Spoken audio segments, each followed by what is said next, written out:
Et stop, tu roules sur le boulevard BD, cet album est fait pour toi. Spirou et Fantasio, tome 57, la mémoire du futur.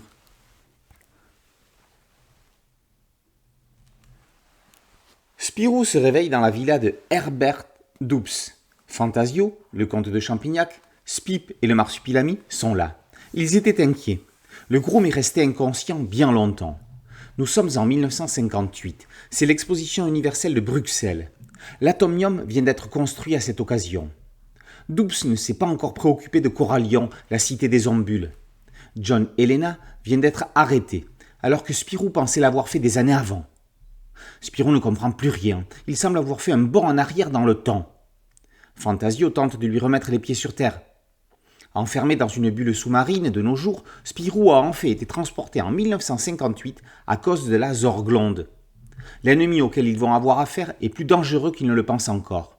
Ils le connaissent pourtant, puisqu'il s'agit de Cyanure, le robot dorénavant recyclé en intelligence artificielle.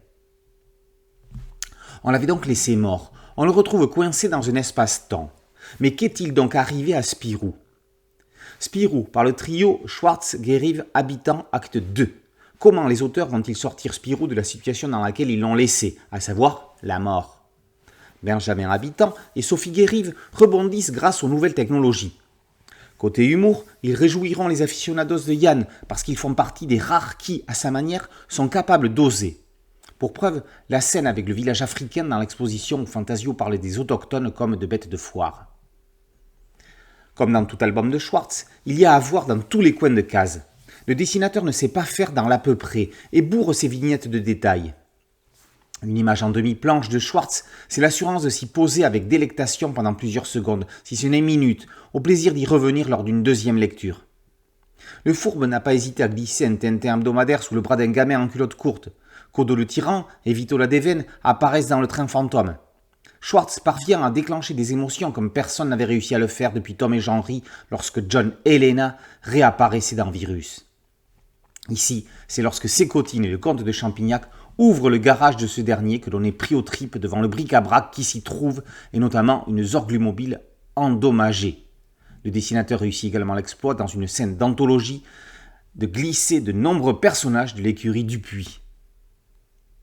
Cette mémoire du futur confirme le retour en grâce de la série principale de Spirou et Fantasio. Réunissant les nouvelles générations et les nostalgiques de la première heure, Schwartz, Habitant et Guérive semblent avoir trouvé la recette, si recette il y a, pour que le groom retrouve son aura.